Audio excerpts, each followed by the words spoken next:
Welcome back to Dreadory. Today we journey into the remote Appalachian Mountains, where America's highways turn into nightmares.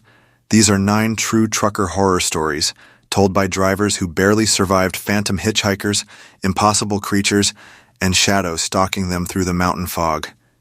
Each story whispers of roads that even the toughest truckers only mention in hushed tones. Buckle up, because the story ahead is darker than you think. Now, let's move to the story.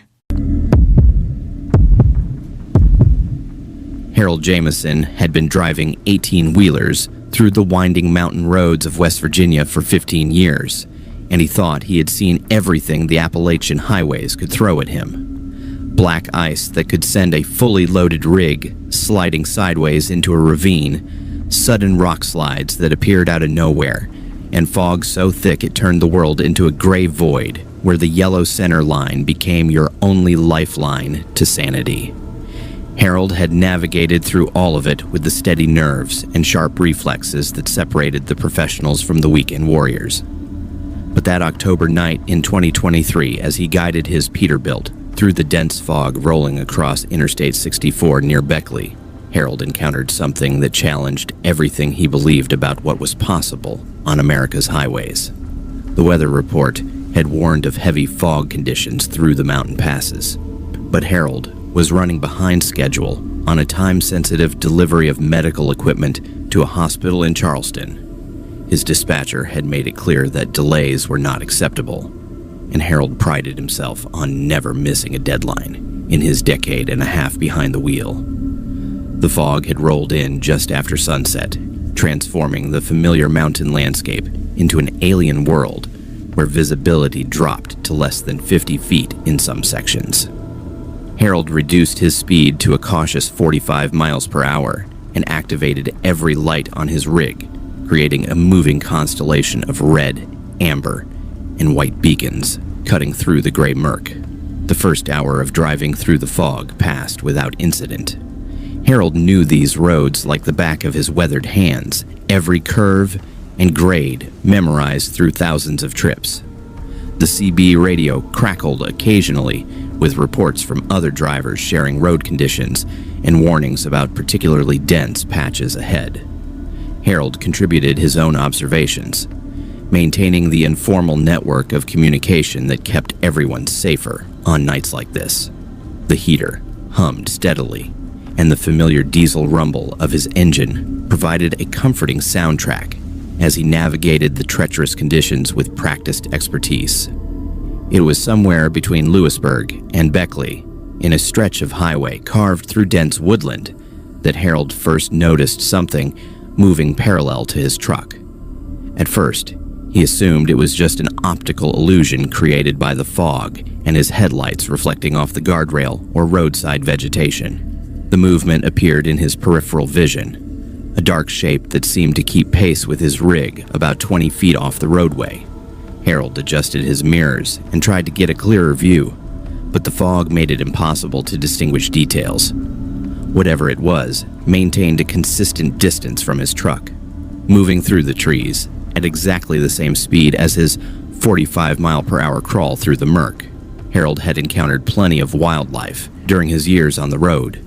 Deer, bear, and even the occasional elk were common sights in the Appalachian Mountains, especially during migration seasons. But this movement pattern was different. Animals either fled from the noise and lights of approaching vehicles or froze in confusion until the danger passed. This shape moved with deliberate purpose, maintaining perfect synchronization with his truck's speed and direction. Harold tried to convince himself it was just his imagination, a trick of tired eyes and shifting fog, but the dark presence continued to pace his vehicle with unnerving consistency. As Harold navigated a particularly sharp curve that wound around the side of a steep mountain, he caught a clearer glimpse of his mysterious companion. The fog parted for just a moment, and his headlights illuminated what appeared to be a tall bipedal figure moving through the trees with impossible grace. The thing stood at least 8 feet tall, with elongated limbs that moved in a fluid, almost liquid motion as it navigated the rough terrain. Its gait was unlike anything Harold had ever seen, covering ground with long, flowing strides that seemed to defy the laws of physics.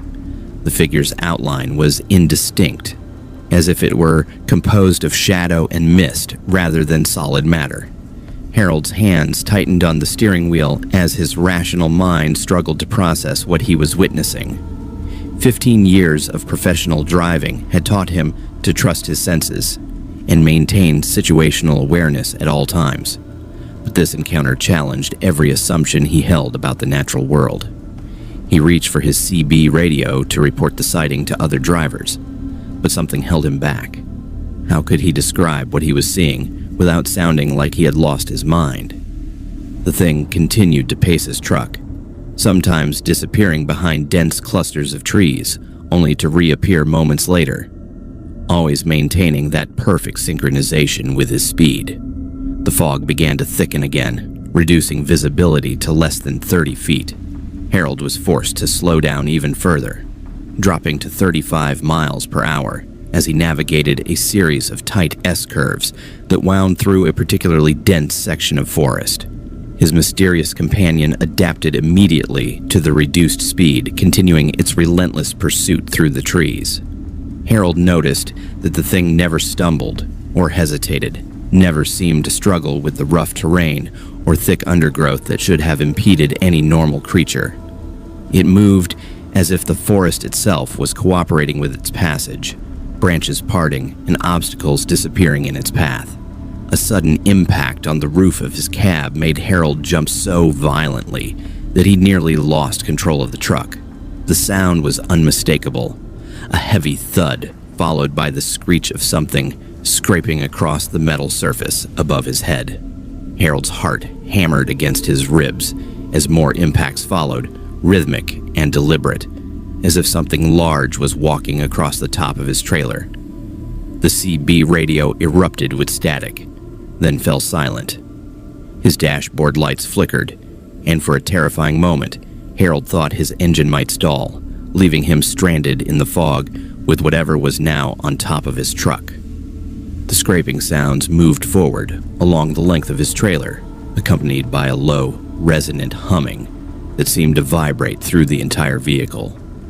Harold could feel the truck swaying slightly under the weight of whatever had climbed aboard, and he fought to maintain control as the thing made its way toward the cab. Through his mirrors, he caught glimpses of a dark shape moving above him, but the fog and angle made it impossible to see details. The humming grew louder, becoming an almost musical tone that seemed to resonate in Harold's chest and make his teeth ache. When the thing reached the front of his cab, Harold heard a sound that would haunt his dreams for months afterward. Long, sharp objects began scraping against his windshield with deliberate, measured strokes. The sound was like fingernails on a chalkboard, amplified 100-fold, creating a nerve-shredding symphony that made Harold want to cover his ears and scream. But he needed both hands on the wheel to keep his truck on the road, as whatever was above him continued its assault on his windshield. The safety glass held, but Harold could see thin scratches appearing in the surface, growing longer and deeper with each scrape. Harold pressed harder on the accelerator, pushing his speed up to 50 miles per hour despite the dangerous conditions. The faster pace seemed to agitate whatever was on his truck, and the scraping became more frantic and violent.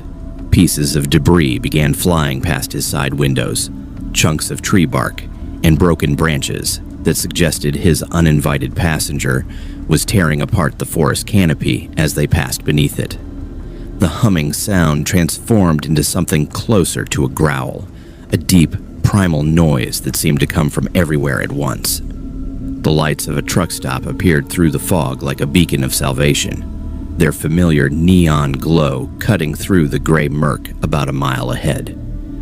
Harold had never been so grateful to see civilization in his entire life. He began flashing his headlights and leaning on his horn, hoping to attract attention from anyone who might be awake at the late-hour truck stop. The moment his horn sounded, the activity on his roof ceased abruptly. The scraping stopped, the humming fell silent, and an eerie calm settled over his truck. Harold could no longer feel the weight pressing down on his cab, and the swaying motion that had made driving so difficult suddenly disappeared. Harold pulled into the truck stop with shaking hands, his entire body trembling from adrenaline and terror. He parked under the brightest lights he could find and sat in his cab for several minutes, trying to process what had just happened. Other drivers were moving around the lot, going about their normal routines of fueling, checking their loads, and grabbing coffee from the diner. Everything looked perfectly normal, a stark contrast to the nightmare he had just experienced in the fog-shrouded mountains. When Harold finally worked up the courage to inspect his truck, what he found confirmed that his encounter had been terrifyingly real. Deep scratches covered his windshield in parallel lines, as if made by claws or talons of impossible size. The roof of his cab bore similar marks, gouges in the metal that had torn through the paint and bit into the steel beneath. Most disturbing of all were the footprints he found on top of his trailer, impressions in the metal that were unlike anything he had ever seen. They were roughly human in shape, but far too large, with elongated toes that ended in what appeared to be claw marks. Harold never reported the incident officially, knowing that no one would believe his story without dismissing him as another crazy trucker spinning tall tales.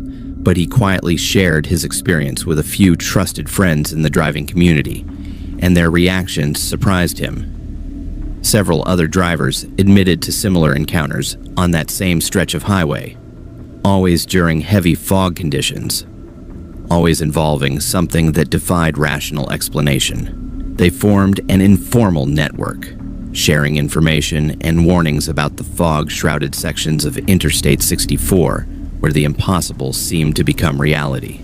To this day, Harold still drives the Appalachian highways, but he has changed his routes to avoid that particular stretch of Interstate 64 during fog conditions.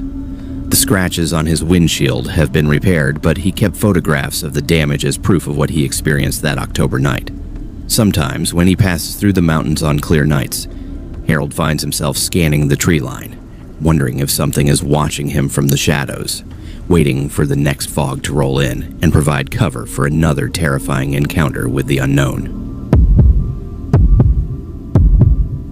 Bobby Ray McCullough had been hauling freight through the Kentucky mountains for nearly 2 decades, and he knew every truck stop, way station, and scenic overlook between Louisville and the Virginia border, like they were rooms in his own house. At 53 years old, Bobby Ray was a third-generation trucker who had learned the trade from his father and grandfather, both of whom had spent their careers navigating the winding roads that snaked through the heart of Appalachia. He was known among his peers as a steady, reliable driver who never complained about difficult loads or challenging routes, and who always arrived at his destination on time regardless of weather conditions or mechanical problems. But the events that unfolded on a moonless October night in 2024, during what should have been a routine delivery run from Lexington to Bristol, would shake Bobby Ray's confidence in ways that 2 decades of professional driving never had. The load was nothing special, just a trailer full of automotive parts bound for a manufacturing plant in Tennessee. Bobby Ray had made this particular run dozens of times over the years, usually completing the journey in about 6 hours, with a mandatory rest break somewhere around the halfway point. Federal regulations required commercial drivers to take a 30-minute break after 8 hours of driving, and Bobby Ray was meticulous about following the rules that kept both him and other motorists safe on the highways. His usual rest stop was a large truck plaza near Hazard, but construction work had closed the facility for renovations, forcing him to find an alternative location to park his rig and grab some coffee. Route 119 wound through some of the most remote and beautiful country in eastern Kentucky, passing through small mining communities and stretches of pristine wilderness where civilization seemed to disappear entirely. Bobby Ray had always enjoyed this particular highway for its scenic beauty, especially during autumn when the hardwood forests exploded in brilliant displays of red, orange, and gold. But on this particular night, with thick clouds obscuring the moon and stars, the familiar landscape took on a more ominous character. The headlights of his Freightliner carved a narrow tunnel of visibility through the darkness, revealing only brief glimpses of the dense forest that pressed close to both sides of the two-lane highway. About 40 miles south of Hazard, Bobby Ray spotted a small roadside rest area that he had never noticed before during his daylight runs. The facility consisted of nothing more than a gravel parking area large enough for 2 or 3 trucks, a couple of picnic tables, and a single overhead light that cast a weak yellow glow across the immediate vicinity. It was not the most comfortable or well-equipped rest stop Bobby Ray had ever used, but it met the basic requirements for his mandatory break. He pulled his rig into the parking area, set his air brakes, and shut down the engine. The sudden silence, after hours of diesel rumble, was almost startling, broken only by the gentle ticking of cooling metal and the distant sound of wind moving through the trees. Bobby Ray had been parked for perhaps 10 minutes, reviewing his logbook and calculating his estimated arrival time in Bristol, when the first scream pierced the night air. The sound came from somewhere deep in the woods to his left, a high-pitched wail that seemed to contain all the terror and anguish that a human voice could express. Bobby Ray looked up from his paperwork with a frown, wondering if he had imagined the sound or perhaps heard the cry of some wild animal that his tired mind had misinterpreted. But before he could dismiss the incident, the scream came again, even louder and more desperate than before. This time, there was no mistaking it for anything other than a human voice, and it was clearly calling for help. The voice belonged to a child. Bobby Ray was certain of that much. The pitch and tone were unmistakably young, probably a girl based on the higher register of the screams. Bobby Ray felt his chest tighten with concern as he realized that someone was in serious trouble somewhere in the darkness beyond his truck. His first instinct was to grab his flashlight and head into the woods to offer assistance. But years of experience on the road had taught him to be cautious in isolated areas, especially during the late-night hours when predators of both the human and animal variety were most active. He rolled down his window and listened intently, trying to determine the direction and distance of the screams. The cries for help continued at regular intervals, coming from roughly the same location about 100 yards into the forest.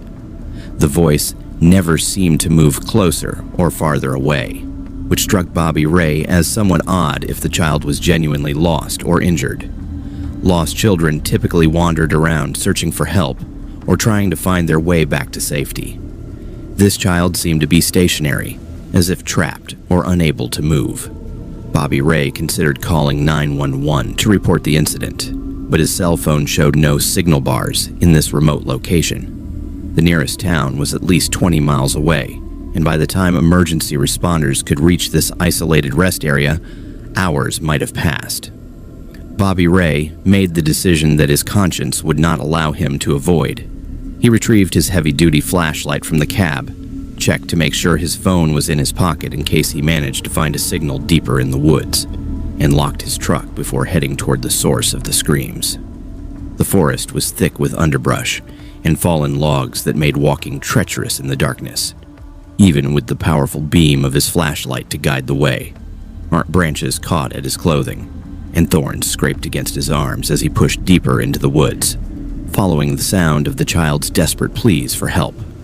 The screaming continued as Bobby Ray made his way through the forest, but something about the pattern began to trouble him. The cries came at perfectly regular intervals, exactly 30 seconds apart, and they never varied in intensity or emotion. Real terror and panic would naturally fluctuate as a victim's energy waxed and waned, but these screams maintained an unnaturally consistent volume and pitch. Bobby Ray had raised 3 children of his own and had heard plenty of genuine distress calls over the years. These screams had a mechanical quality that made his instincts prickle with unease. When Bobby Ray had walked approximately 75 yards into the forest, his flashlight beam illuminated something that made him stop dead in his tracks. Attached to the trunk of a large oak tree about 8 feet off the ground was a small electronic device with a speaker and what appeared to be a motion sensor. The screams were emanating from this device, playing on an endless loop designed to lure Good Samaritans into the woods where they could be ambushed and robbed. Bobby Ray realized with a chill that he had walked directly into a trap, and that the people responsible for setting it were probably watching him at this very moment. The artificial screaming stopped abruptly, as if someone had switched off the device remotely. The sudden silence was more terrifying than the fake cries for help had been, because Bobby Ray knew it meant that whoever was controlling the recording had decided it was time to make their move. He immediately began backing away from the tree, keeping his flashlight beam moving in wide arcs to prevent anyone from approaching him unseen. His heart was pounding so hard that he could hear it in his ears, and every shadow seemed to conceal potential threats. The first rock struck Bobby Ray in the shoulder with enough force to spin him halfway around and nearly knock him off his feet. More projectiles followed immediately, a hail of stones and chunks of dead wood that came from multiple directions simultaneously. Bobby Ray realized that he was surrounded by at least 3 or 4 attackers who had positioned themselves strategically around the fake distress beacon. They were not interested in a direct confrontation where Bobby Ray might be able to defend himself effectively. Instead, they planned to batter him with thrown objects until he was too injured to resist, then move in to finish the job and steal whatever valuables he might be carrying. Bobby Ray abandoned any attempt at an orderly retreat and began running toward his truck as fast as the rough terrain would allow. The bombardment of rocks and debris continued, with several more impacts striking his back and legs as he crashed through the underbrush. Behind him, he could hear voices shouting instructions to each other, confirming that multiple attackers were coordinating their assault. The voices had local accents, suggesting that this was an organized operation run by people familiar with the area and its isolation from law enforcement. A larger rock, probably thrown with considerable force, struck Bobby Ray in the back of the head and sent him stumbling forward into a tree trunk. Stars exploded across his vision, and warm blood began trickling down his neck, but adrenaline kept him moving toward the safety of his truck. The voices behind him were getting closer, and Bobby Ray could hear branches breaking as his pursuers gave up their concealed positions and began an open chase. He realized that his only chance of survival was reaching his truck before they could catch him in the open parking area where he would have no cover. Bobby Ray burst out of the forest and sprinted across the gravel lot toward his Freightliner, fumbling for his keys as projectiles continued to rain around him. A chunk of concrete struck the side of his truck with a metallic clang, and another rock spider webbed the passenger side window of his cab. Bobby Ray managed to unlock his door and haul himself into the driver's seat just as several dark figures emerged from the tree line. In the yellow glow of the overhead light, he caught glimpses of at least 4 men wearing dark clothing and bandanas or ski masks over their faces. The engine of Bobby Ray's truck roared to life on the first attempt, and he released his air brakes without waiting for the system to fully pressurize. More rocks pelted his windshield as he threw the transmission into gear and floored the accelerator, spraying gravel behind him as his 18-wheeler lurched forward toward the highway. In his mirrors, Bobby Ray could see his attackers running after him, continuing to throw objects even though his truck was rapidly accelerating beyond their range. Bobby Ray did not stop driving until he reached a well-lit truck stop in Virginia nearly 2 hours later. His hands were still shaking as he parked under the brightest lights available and inspected the damage to his truck. The passenger window was completely destroyed, and dozens of dents and scratches covered the cab and trailer where rocks had found their mark. The wound on the back of his head required 6 stitches at a nearby emergency room, and Bobby Ray had to file a police report detailing the attack. The investigating officers told Bobby Ray that his experience was not unique. Several similar incidents had been reported along remote sections of Kentucky highways over the past year, all involving fake distress calls used to lure victims into ambush situations. The perpetrators had never been caught, partly because they operated in areas where law enforcement response times were measured in hours rather than minutes.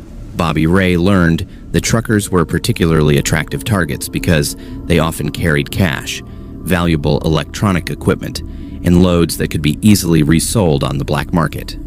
Bobby Ray returned to driving after taking a week off to recover from his injuries, but he made significant changes to his route planning and safety procedures.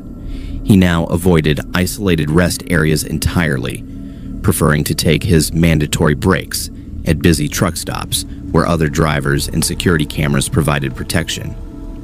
He also invested in a satellite communication device that allowed him to contact emergency services, even in areas without cell phone coverage. Most importantly, Bobby Ray shared his story with other drivers through CB radio networks and online forums, warning them about the fake distress call tactic and the dangerous stretch of Route 119 where he had nearly lost his life. The experience left Bobby Ray with a profound appreciation for the predatory intelligence of the criminals who targeted lone travelers in remote areas. They had studied their victims' psychology carefully, knowing that most decent people would respond to a child's cries for help despite their own safety concerns. The fake recording had been surprisingly realistic, and Bobby Ray admitted that he might have fallen for the same trap again under different circumstances.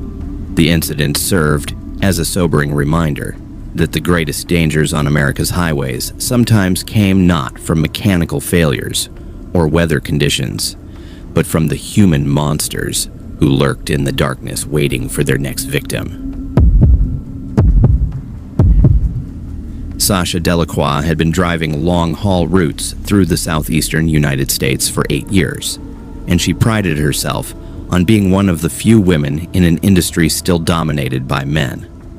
At 34 years old, she had earned the respect of her peers through sheer competence and professionalism, never asking for special treatment or backing down from challenging assignments that would intimidate less experienced drivers.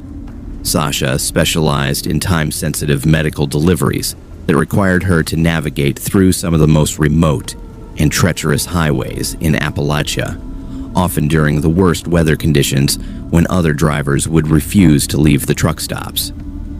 Her spotless safety record and reputation for reliability had earned her premium contracts with pharmaceutical companies who needed their products delivered regardless of circumstances. On a bitter February night in 2024, Sasha was hauling a load of temperature-controlled vaccines from Atlanta to a hospital network in southwestern Virginia. The route took her through the heart of the Blue Ridge Mountains, along Virginia Route 460, a winding two-lane highway that was notorious for sudden weather changes and hazardous driving conditions during winter months. Weather reports had been tracking a major snowstorm system moving through the region, but Sasha had managed to stay ahead of the worst conditions by maintaining a steady pace and making minimal stops for fuel and food. Her refrigerated trailer required constant monitoring to ensure that the vaccine cargo remained within the narrow temperature range specified by the manufacturer, adding an extra layer of complexity to an already challenging delivery.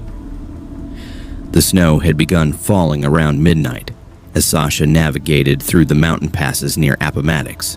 What started as light flurries quickly intensified into a full blizzard that reduced visibility to less than 100 yards and made the highway treacherous with accumulating ice and snow.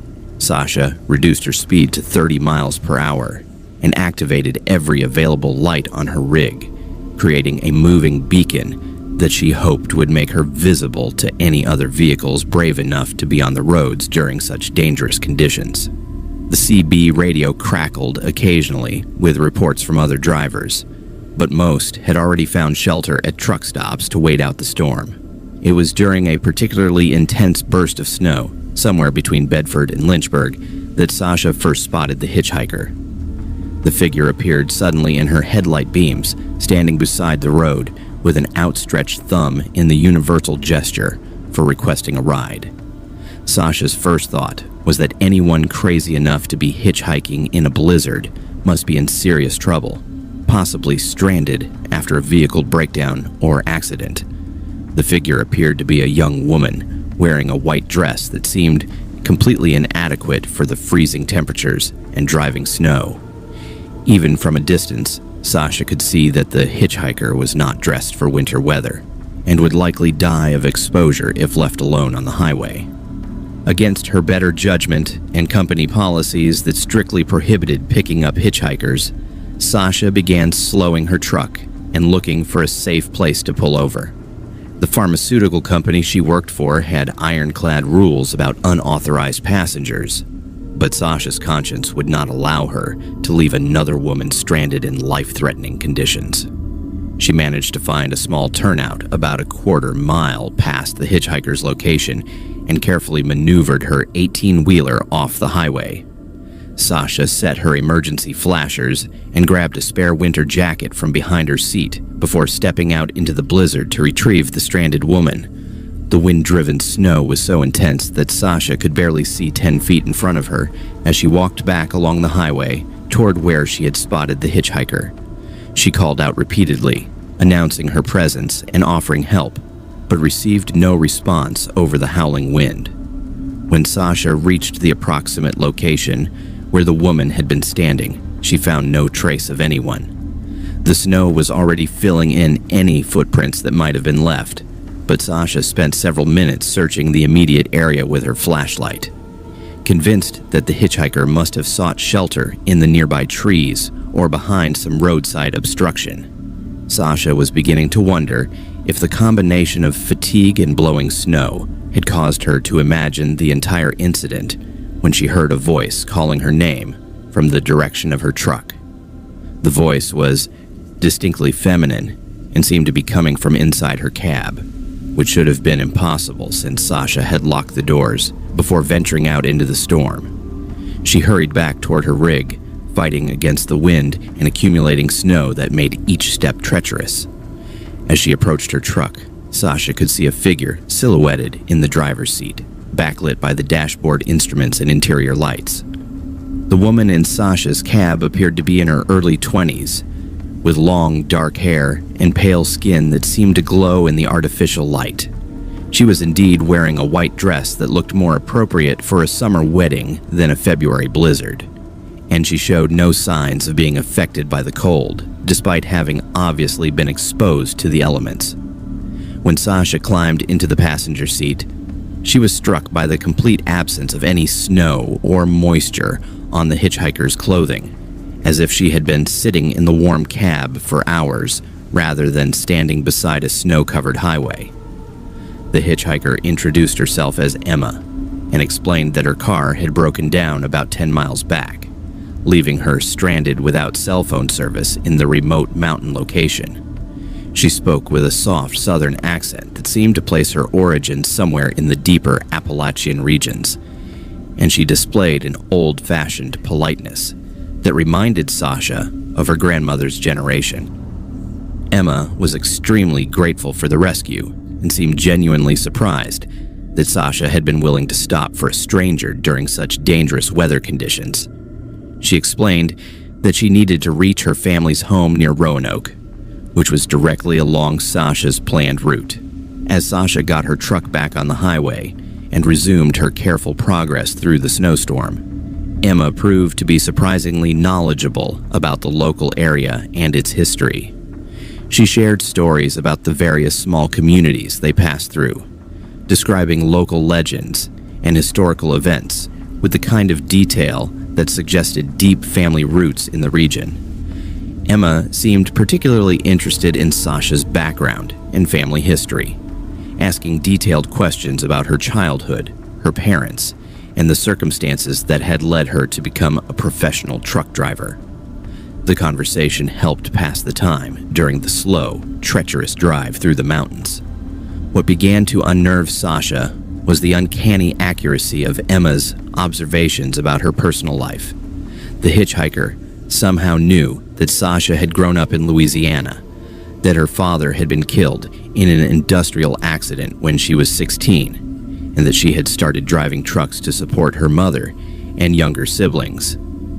Emma mentioned specific details about Sasha's family that she could not possibly have known, including the names of her siblings and the town where her mother still lived. When Sasha questioned how Emma could know such personal information, the young woman simply smiled and said that she was good at reading people. The storm began to clear as they approached the outskirts of Roanoke, revealing a landscape transformed by several inches of fresh snow that gleamed white under the streetlights. Emma directed Sasha to take an exit that led into an older residential neighborhood, giving turn-by-turn directions to a modest two-story house set back from the road behind a row of ancient oak trees. As Sasha pulled her truck to a stop in front of the house, Emma thanked her profusely for the kindness and reached over to squeeze her hand. Emma's touch was shockingly cold, like grasping a piece of ice, and Sasha felt a chill that seemed to penetrate straight to her bones. Emma stepped out of the truck and walked toward the house without looking back, her white dress billowing in the wind, but still showing no signs of snow or moisture despite the ongoing precipitation. Sasha watched until the young woman disappeared into the shadows near the front porch, then checked her mirrors and prepared to continue toward her delivery destination. She had lost nearly 2 hours due to the storm and the detour, but the vaccine cargo was still within acceptable temperature ranges, and she would be able to complete her delivery on schedule. It was not until Sasha stopped for coffee at a truck stop in Lynchburg that she learned the disturbing truth about her passenger. While chatting with the counter clerk about road conditions in the storm, Sasha mentioned giving a ride to a stranded hitchhiker near Roanoke. The clerk, a local man in his 60s, became very quiet when Sasha described Emma's appearance and the location where she had dropped her off. After a long pause, the clerk asked Sasha to describe the hitchhiker in more detail, paying particular attention to her clothing and general appearance. When Sasha finished her description, the clerk shook his head slowly and suggested that she might want to speak with the local police about her experience. He explained that the house where Sasha had dropped off Emma had been abandoned for nearly 15 years, ever since the elderly couple who owned it had died within months of each other. More disturbing still, the clerk remembered a young woman named Emma who had been killed in a car accident on Route 460 during a snowstorm in 1983. Emma had been wearing a white dress when she died, having been on her way home from her engagement party when her car skidded off the icy road and crashed into a tree. Sasha initially dismissed the clerk's story as small-town folklore designed to spook outsiders, but her skepticism began to waver when she decided to drive past the house where she had dropped off Emma. In the daylight, the property was obviously abandoned and had been for years. The windows were boarded up, the yard was overgrown with weeds, and no tire tracks or footprints were visible in the snow around the house.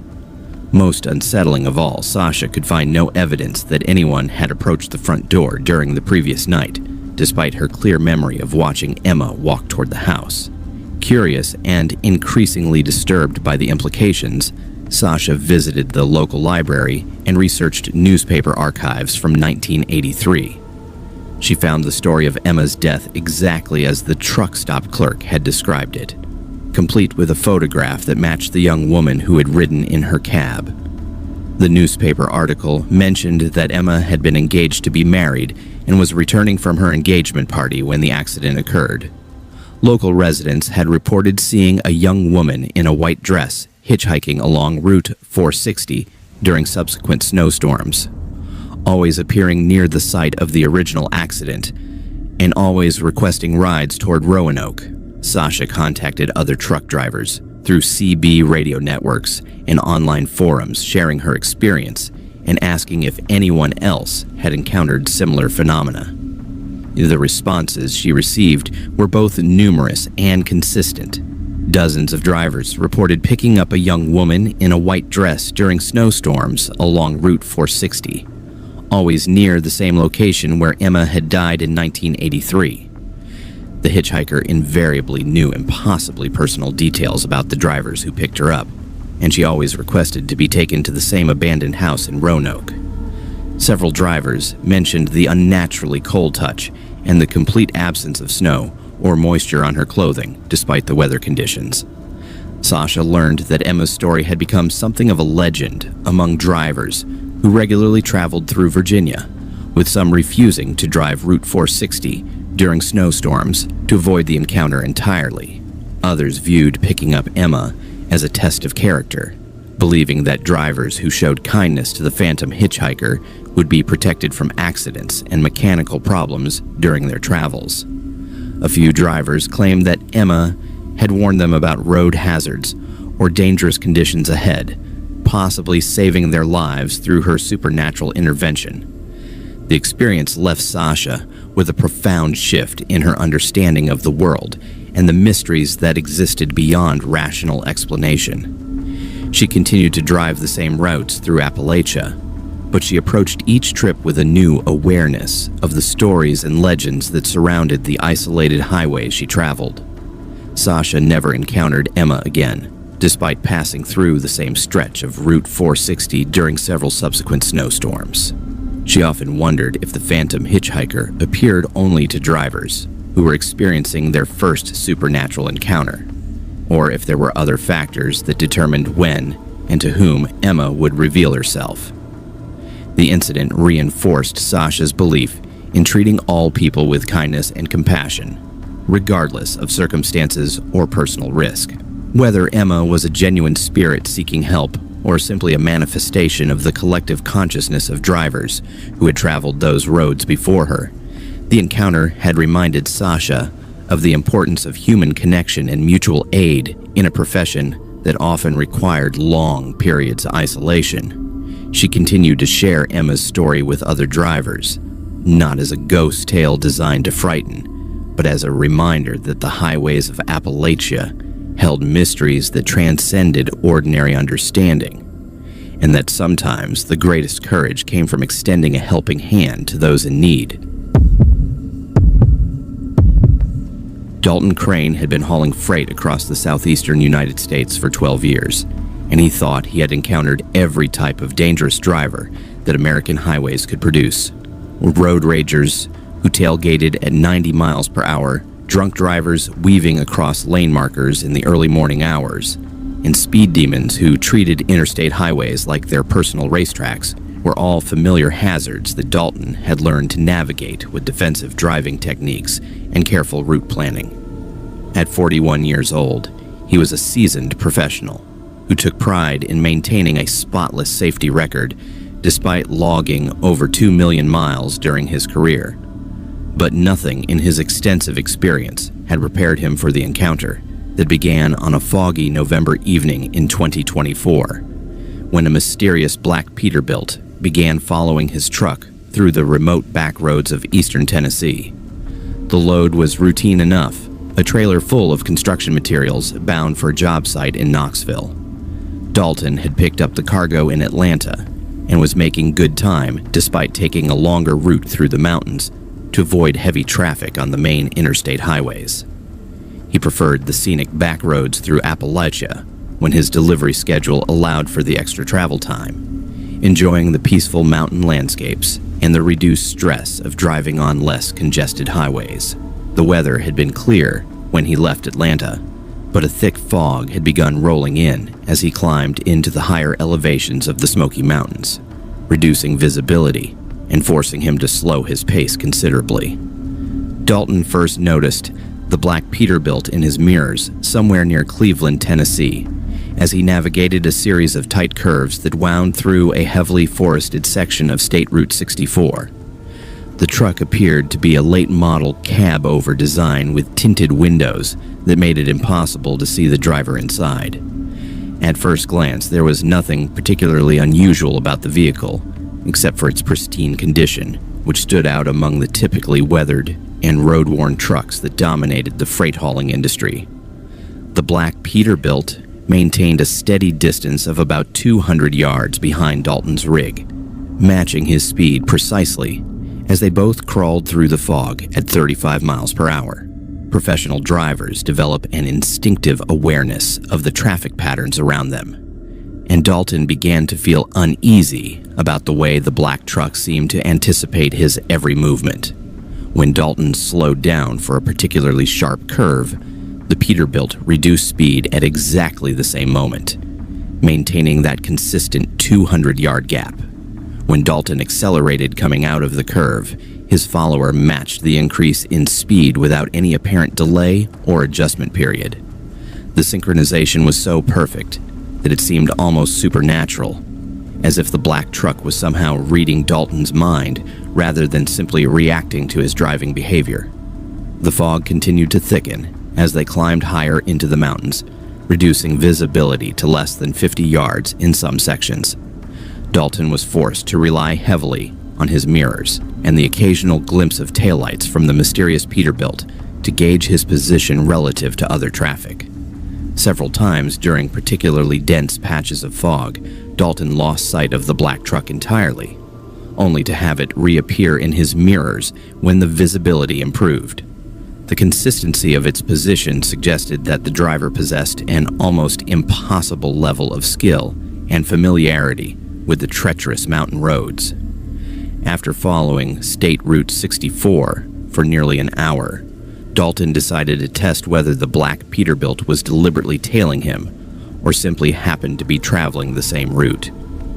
He activated his turn signal and took an exit that led to a small mountain community called Okawee, knowing that this detour would add at least 30 minutes to his overall travel time. The move was completely unnecessary from a logistics standpoint, but Dalton needed to satisfy his growing suspicion that he was being stalked by the mysterious truck. As he expected, the black Peterbilt followed him off the interstate without hesitation, maintaining that perfect 200-yard distance as they navigated the narrow country road that led into town. The detour through Ocoee took them past several small businesses and residential areas where Dalton hoped to get a better look at his pursuer under the streetlights. But even when they passed directly under well-lit intersections, the black truck's tinted windows remained impenetrable, revealing nothing about the identity of the driver inside. Dalton tried using his CB radio to contact the other truck, cycling through all 40 channels and requesting that the driver identify himself, but received no response.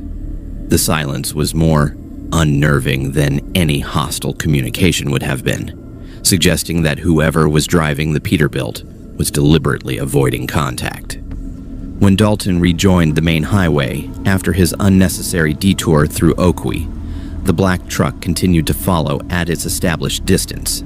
By this point, Dalton was certain that he was dealing with either a dangerous criminal who was planning to rob him at an opportune moment, or someone with serious mental health issues who had developed an unhealthy obsession with his truck. Either possibility represented a significant threat to his safety, especially given the remote mountain roads they were traveling and the limited availability of law enforcement assistance in the area. Dalton decided to take a more aggressive, evasive action, hoping to either lose his pursuer or force him into a confrontation where other people would be present to witness what happened. He took the next exit and pulled into a busy truck stop that was brightly lit and crowded with other drivers, figuring that anyone with hostile intentions would be reluctant to make their move in such a public setting. Dalton parked his rig in a well-lit area near the main building and waited to see what the black Peterbilt would do next. To Dalton's surprise and growing alarm, the mysterious truck did not follow him into the parking lot. Instead, it continued past the truck stop entrance and disappeared down the highway into the fog. Dalton waited for nearly an hour, refueling his truck and grabbing a cup of coffee while keeping constant watch for any sign of the black Peterbilt's return. When he was satisfied that his pursuer had given up the chase, Dalton got back on the highway and continued toward his destination in Knoxville, hoping that the incident was finally over. But within 10 minutes of leaving the truck stop, the black Peterbilt reappeared in Dalton's mirrors, maintaining its usual position exactly 200 yards behind his trailer. The truck seemed to materialize out of the fog, without any logical explanation for where it had been during Dalton's extended stop. There were no on-ramps or side roads between the truck stop and Dalton's current position, where another vehicle could have merged into traffic. Yet the mysterious Peterbilt had somehow managed to resume its pursuit with perfect timing and positioning. The impossibility of the situation began to affect Dalton's psychological state as much as the implied threat to his physical safety. He had been driving professionally for over a decade and prided himself on his ability to handle any situation that arose on the highway. But this encounter defied all logical explanation. The black truck seemed to possess capabilities that no normal vehicle should have, appearing and disappearing at will while maintaining surveillance that was more consistent than any human driver should be able to achieve under such difficult conditions. As they approached the outskirts of Knoxville, Dalton made one final attempt to identify his pursuer by pulling into a well-lit rest area and positioning his truck so that the black Peterbilt would be forced to drive directly past him if it wanted to continue following. Dalton shut off his engine and waited in the darkness of his cab, watching through his mirrors as the mysterious truck slowly approached the rest area entrance. But instead of entering the facility, the black Peterbilt stopped just outside the entrance ramp and sat motionless with its engine running, as if the driver was also waiting to see what Dalton would do next. The standoff continued for nearly 20 minutes, with both trucks sitting in position like chess players, waiting for their opponent to make the next move. Finally, Dalton decided to get out of his cab and walk toward the black truck, determined to force a confrontation and identify whoever was responsible for the hours-long pursuit. As he approached the mysterious Peterbilt, Dalton could see that the engine was indeed running and the headlights were on, but the cab appeared to be completely empty. There was no visible driver behind the wheel, no movement inside the vehicle, and no response when Dalton knocked on the passenger side door and called out. Dalton walked completely around the black truck, examining it from every angle and looking for any clue about its origins or ownership. The vehicle was in perfect condition, with no company logos, identification numbers, or license plates visible anywhere on the cab or trailer. Most disturbing of all, there were no signs of normal wear and tear that would be expected on a commercial vehicle used for over-the-road hauling. The truck looked as if it had just rolled off the showroom floor, despite obviously being several years old based on its design and styling. When Dalton returned to his own truck and prepared to continue toward his destination, the black Peterbilt immediately resumed its pursuit, maintaining the same precise distance and speed synchronization that had characterized the entire encounter. But as they entered the final approach to Knoxville, something changed in the mysterious truck's behavior. Instead of following Dalton to his delivery location, the black Peterbilt suddenly accelerated and disappeared into the urban traffic, vanishing as mysteriously as it had first appeared hours earlier in the Tennessee mountains.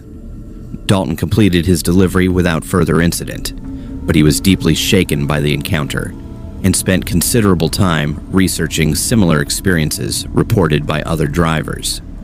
What he discovered was both disturbing and oddly comforting. Dozens of truckers had reported encounters with mysterious black Peterbilts on the same stretch of highway where Dalton had been followed, always during foggy conditions and always involving the same impossible driving behavior.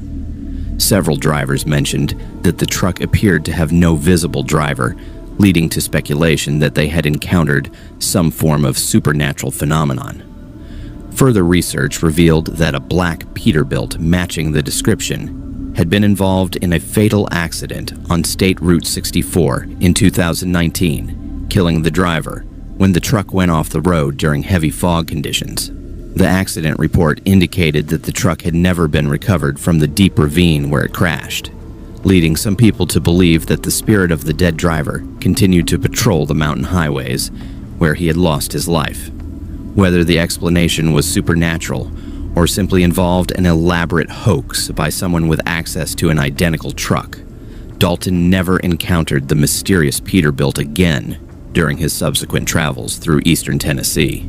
The experience left Dalton with a profound respect for the mysteries that existed along America's highways and a new appreciation for the stories and legends shared by drivers who spent their careers traveling the nation's most remote roads.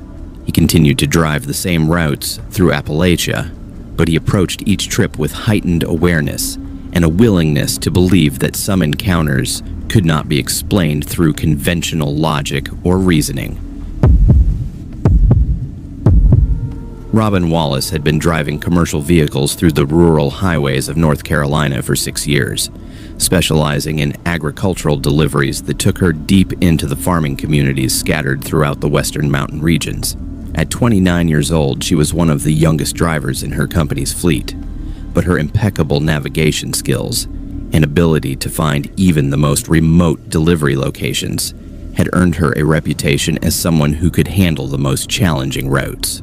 Robin prided herself on never getting lost, regardless of how confusing the back roads became or how unreliable her GPS equipment proved to be in the mountainous terrain. But on a humid August night in 2024, while hauling a load of feed supplements to a cattle ranch near Asheville, Robin would discover that some wrong turns lead to places that should not exist on any map.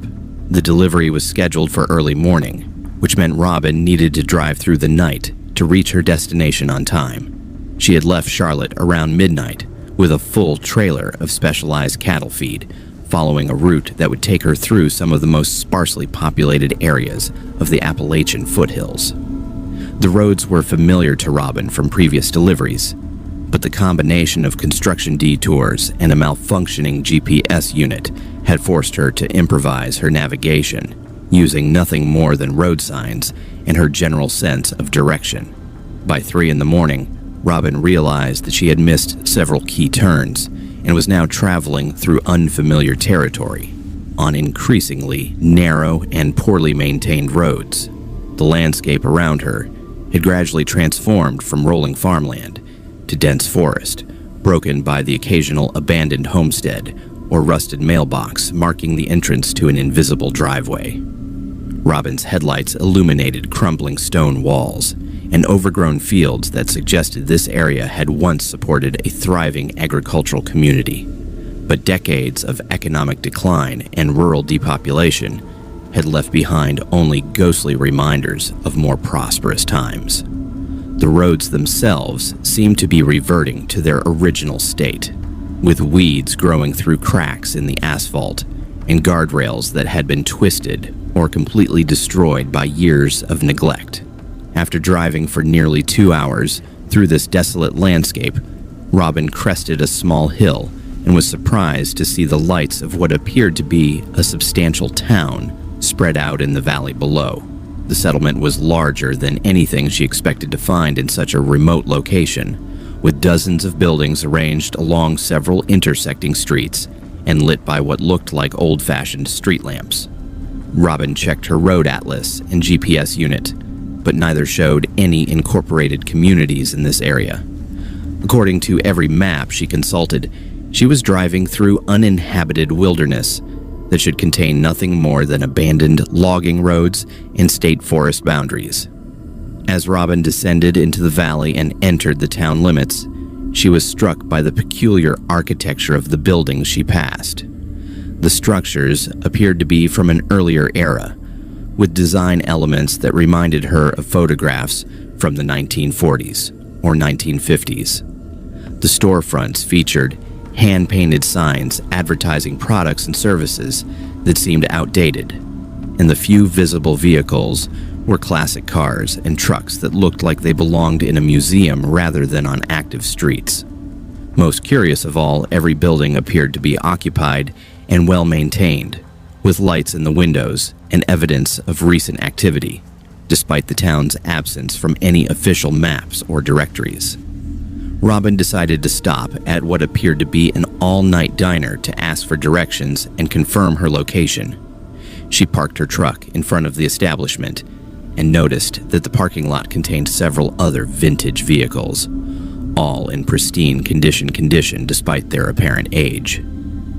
The diner itself looked like something from a Norman Rockwell painting, complete with neon signs, chrome fixtures, and large windows that revealed red vinyl booths and a classic lunch counter.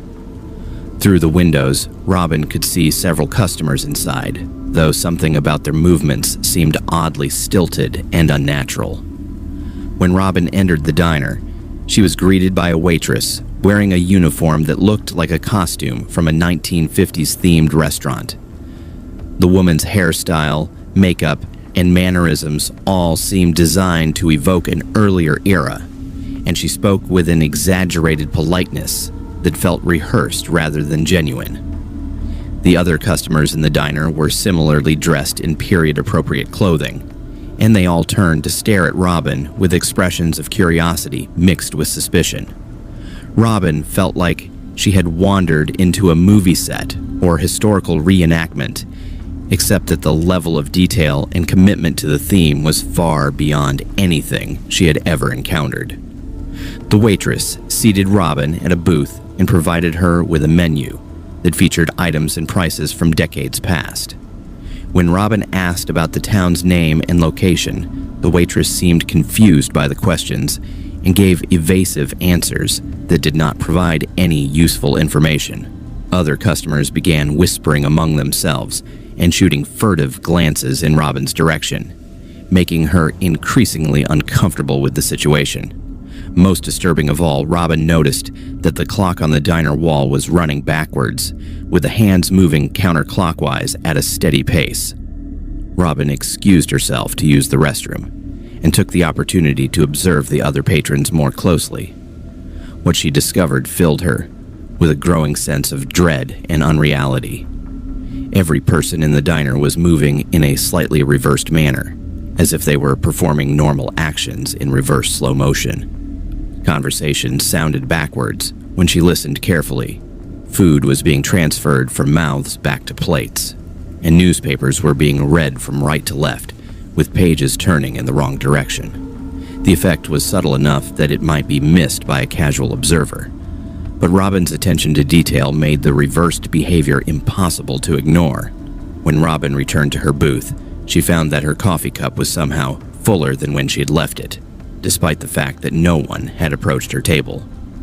The waitress appeared at her side and began speaking in what sounded like backward speech, smiling pleasantly as if nothing unusual was happening. Robin realized that she needed to leave the diner immediately, but when she tried to stand up, she found that her own movements had become sluggish and difficult to control. The simple act of reaching for her wallet required tremendous concentration and effort, as if she was moving through thick liquid rather than normal air. With considerable difficulty, Robin managed to place money on the table and make her way toward the exit. The other customers watched her progress with expressions that seemed to shift between amusement and menace, and several of them began following her toward the door with that same reversed, unnatural gait.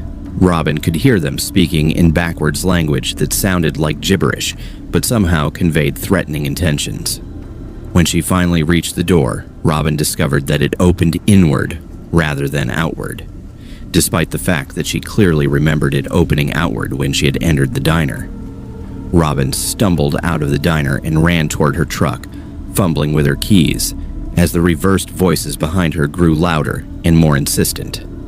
Several of the diner patrons had followed her outside and were approaching her truck with expressions of barely contained hostility, where Robin managed to start her engine and pull away from the diner just as the group reached her vehicle, and she could see them in her mirrors gesturing angrily and continuing to shout in their backwards language.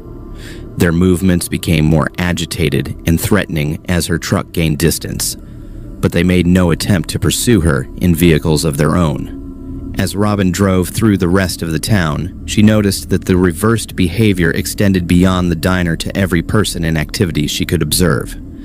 Pedestrians walked backwards along the sidewalks, traffic lights changed from green to red in the wrong sequence, and smoke from chimneys flowed downward instead of rising into the air. Even the digital clock on her truck dashboard began running backwards as long as she remained within the town limits, returning to normal time only after she had driven several miles away from the mysterious settlement. Robin continued driving through the night, desperate to find a main highway that would lead her back to familiar territory. The narrow mountain road seemed to twist and branch in directions that defied her understanding of the local geography, and her compass began spinning wildly without settling on any consistent bearing. Just as she was beginning to panic about being permanently lost in this surreal landscape, the first light of dawn appeared on the horizon, and the road suddenly became recognizable again. Within minutes, Robin found herself on a state highway that she knew well, with normal road signs pointing toward familiar destinations. Robin completed her delivery later that morning, but she was deeply shaken by her experience and spent considerable time researching the area where she had encountered the backwards town. What she discovered was both disturbing and oddly validating. Local historical records indicated that a thriving mining community called Millerton had existed in that exact location until 1956, when a catastrophic mine collapse killed most of the adult male population and forced the remaining residents to abandon their homes. The town had been officially dissolved and removed from state maps in 1958, with the remaining buildings eventually falling into ruin and being reclaimed by the forest. More recent investigations by paranormal researchers had documented several similar encounters with Millerton reported by drivers who had become lost in the area over the past several decades. The accounts were remarkably consistent, describing a town that appeared to exist in reverse time, populated by residents who moved and spoke backwards while remaining trapped in the era when their community had died. Some researchers theorized that the traumatic nature of the town's destruction had created a temporal anomaly that allowed visitors to experience Millerton as it had existed in its final moments, playing out the same activities in endless reverse repetition. Robin never attempted to find the backwards town again, and she carefully avoided the mountain roads where she had made her wrong turn. She shared her story with other drivers through online forums and CB radio networks, warning them about the dangers of becoming lost in that particular region of western North Carolina. Several drivers responded with similar accounts of encountering impossible communities that existed outside normal space and time, suggesting that Millerton was not the only ghost town that continued to exist in some form beyond its official death. The experience left Robin with a profound appreciation for the mysteries that lurked in the remote corners of America, hidden from the main highways and tourist destinations where most people spent their lives. She continued to drive the back roads of Appalachia, but she approached each delivery with heightened awareness and a healthy respect for the possibility that some wrong turns could lead to places where the normal rules of reality no longer applied. Robin never forgot the backwards town or the eerie sensation of existing in reverse time, and she often wondered whether the residents of Millerton were still living their final day over and over again, trapped in an endless loop of reversed existence that would continue long after the last person who remembered their real town had died. Declan Murphy had been driving through the remote highways of Alabama for 7 years, hauling everything from construction equipment to agricultural supplies across the southeastern United States. At 36 years old, he was known among his peers as a driver who would take on the challenging routes that other truckers avoided, especially the winding mountain roads that required skill and nerve to navigate safely. Declan had built his reputation on being willing to deliver cargo to the most isolated locations, often traveling on roads that barely qualified as roads highways, and crossing bridges that had been built decades before modern safety standards were established. But nothing in his extensive experience with questionable infrastructure had prepared him for his encounter with the ancient covered bridge known locally as Devil's Bridge, hidden deep in the mountains of northeastern Alabama. The delivery was routine enough, a load of heavy machinery bound for a logging operation in the Talladega National Forest. Declan had picked up the equipment in Birmingham and was following a route that would take him through some of the most remote and beautiful country in Alabama, traveling on state highways that wound through dense forests and crossed numerous streams and valleys via bridges that ranged from modern concrete spans to century-old wooden structures.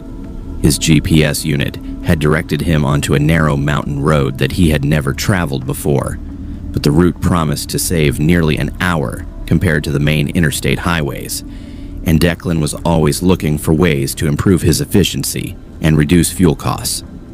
The road climbed steadily into the mountains, passing through small communities that consisted of little more than a few houses, a general store, and perhaps a church or volunteer fire department. The landscape was breathtaking in its pristine beauty, with towering hardwood trees that filtered the afternoon sunlight into dappled patterns across the asphalt. Streams ran alongside the road in many places, their crystal clear water tumbling over moss-covered rocks and creating a peaceful soundtrack that could be heard even over the rumble of his diesel engine. Declan found himself enjoying the scenic drive, despite the challenging curves and steep grades that required constant attention to his driving. It was late in the afternoon when Declan first caught sight of the covered bridge that spanned a deep gorge carved by a fast-flowing river. The structure was unlike any bridge he had encountered during his years of professional driving, appearing to be constructed entirely of weathered wood and supported by massive stone pillars that rose from the rocky riverbed far below. The bridge was completely enclosed, creating a tunnel-like passage that was barely wide enough to accommodate a single lane of traffic. Hand-painted signs on either end warned drivers to proceed with caution and indicated a weight limit that was uncomfortably close to the maximum gross weight of Declan's loaded truck. As Declan approached the near end of the bridge, he was surprised to see a figure standing beside the entrance, partially concealed in the shadows cast by the wooden structure. The person appeared to be an elderly man, wearing clothes that looked like they belonged to an earlier era, with suspenders, work boots, and a hat that had seen better days. The man stepped into the roadway as Declan's truck approached, raising his hand in a gesture that clearly indicated he wanted the driver to stop. Declan applied his brakes and brought his rig to a halt about 20 feet from the bridge entrance, wondering what kind of problem or emergency had prompted this unusual roadblock. The elderly man approached the driver's side of Declan's cab with a slow, deliberate gait that suggested advanced age or some form of physical disability. Up close, the man's appearance was even more striking and unusual. His clothing was not just old-fashioned, but seemed to be from a completely different era, as if he had stepped out of a photograph from the early 1900s. His face was deeply lined and weathered by decades of exposure to the elements, and his eyes had an intensity that made Declan feel uncomfortable, despite the seemingly harmless nature of the encounter. When the old man reached Declan's window, he spoke in a voice that was surprisingly strong and clear despite his apparent age. He explained that this was a toll bridge and that all vehicles wishing to cross were required to pay a fee for the privilege of using the ancient structure. The man claimed to be the bridge keeper, appointed by the county to collect tolls and maintain the safety of the crossing. Declan was puzzled by this arrangement since he had never encountered a toll bridge on such a remote road, and no signs had indicated that payment would be required, but he was eager to continue his delivery and did not want to argue with local customs or regulations that might be unfamiliar to an outsider. Declan asked about the amount of the toll and reached for his wallet, expecting to pay a modest fee similar to those charged at other bridges and tunnels he had encountered during his travels. But the bridge keeper shook his head and explained that he did not accept money as payment for crossing. Instead, he required something more personal and meaningful from each traveler, something that represented a genuine sacrifice or loss. The old man's explanation was vague and cryptic, but he seemed to be suggesting that Declan needed to give up something that had significant emotional or sentimental value in order to earn passage across the bridge. The request struck Declan as highly unusual and somewhat suspicious, but he found himself strangely compelled to comply with the bridge keeper's demands. There was something about the old man's presence and manner of speaking that made resistance seem both futile and somehow inappropriate. Declan thought about the various personal items he carried in his truck, trying to identify something that would satisfy the bridge keeper's requirements while not causing him significant personal loss. He settled on a pocket watch that had belonged to his grandfather, a family heirloom that he had carried for good luck during his years on the road. When Declan offered the pocket watch to the bridge keeper, the old man examined it carefully before nodding his approval and stepping aside to allow the truck to pass. But as Declan began to drive forward onto the bridge, the keeper called out a warning that made his blood run cold. The old man explained that the bridge would only support the weight of Declan's truck if he maintained a precise speed of exactly 15 miles per hour throughout the entire crossing. Any deviation from this speed, whether faster or slower, would cause the ancient structure to collapse, sending both truck and driver plummeting into the rocky gorge below. The interior of the covered bridge was even more unsettling than its exterior appearance had suggested. The wooden walls and ceiling were covered with what appeared to be decades or centuries of graffiti, carved initials, and messages left by previous travelers. Many of the inscriptions were difficult to read in the dim light that filtered through gaps in the weathered boards, but Declan could make out dates ranging from the 1800s to much more recent times. Some of the messages seemed to be prayers or pleas for safe passage, while others appeared to be warnings or dire predictions about the fate that awaited those who violated the bridge's rules. Declan focused intently on maintaining exactly 15 miles per hour as his truck crawled across the ancient structure. The wooden planks beneath his wheels creaked and groaned under the weight of his loaded trailer, and he could feel the entire bridge swaying slightly in response to wind gusts that swept up from the gorge below. Through gaps in the side walls, Declan caught glimpses of the river far below, its white water rushing over massive boulders that would certainly destroy anything that fell from the bridge. The crossing seemed to take an eternity, with every second stretching out as Declan fought to maintain the precise speed required for safe passage. Halfway across the bridge, Declan's speedometer began to fluctuate wildly, jumping between 5 and 25 miles per hour without any change in his accelerator pressure. The needle seemed to have a mind of its own, making it impossible for Declan to determine his actual speed or maintain the 15-mile-per-hour requirement. The bridge's swaying motion became more pronounced, and Declan could hear timbers creaking and snapping somewhere in the structure around him. He began to fear that the ancient bridge was indeed on the verge of collapse, regardless of his attempts to follow the bridge keeper's instructions. As panic began to set in, Declan noticed that the inscriptions on the walls around him were beginning to change and shift, as if they were being rewritten by invisible hands. New messages appeared, warning him about the consequences of failure, while older inscriptions faded away or transformed into different words entirely. The temperature inside the bridge seemed to drop dramatically, and Declan could see his breath forming clouds in the suddenly frigid air. Strange shadows began moving across the walls, despite the absence of any obvious light sources that could cast them. Just when Declan was certain that the bridge was about to collapse beneath him, he saw daylight ahead and realized that he was approaching the far end of the structure. With a final surge of desperate acceleration, Declan's truck emerged from the covered bridge and onto solid ground on the opposite side of the gorge. He immediately pulled over and stopped his vehicle, his hands shaking from adrenaline and terror as he tried to process what had just happened during the crossing. When Declan looked back at the bridge, he was shocked to discover that the structure appeared completely different from the rear view than it had from the approach side. The bridge looked newer and in much better condition, with fresh paint and modern safety railings that had not been visible during his crossing. Most disturbing of all, there was no sign of the elderly bridge keeper anywhere near the structure. The man had simply vanished, as if he had never existed at all. Declan completed his delivery to the logging site without further incident, but he was deeply troubled by his experience at the covered bridge. When he mentioned the encounter to the workers at the logging operation, several of them nodded knowingly and explained that Devil's Bridge had been the subject of local legends for generations.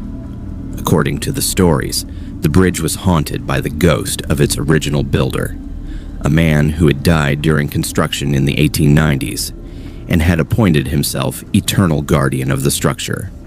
The workers explained that every truck driver who crossed the bridge was required to pay the ghostly toll, and that those who refused or tried to cheat the system never made it safely to the other side. They showed Declan a local newspaper clipping from the previous year that described the recovery of a truck and trailer from the bottom of the gorge, with investigators unable to determine why the driver had lost control on what appeared to be a structurally sound bridge. The workers warned Declan never to attempt crossing the bridge again without being prepared to pay whatever toll the keeper demanded. Declan changed his route for future deliveries to avoid any possibility of encountering Devil's Bridge again. But he could never forget the intensity of the experience or shake the feeling that he had glimpsed something beyond the normal world of highways and bridges. He often wondered what had become of his grandfather's pocket watch and whether it had joined the collection of payments extracted from countless other travelers who had sought passage across the supernatural span.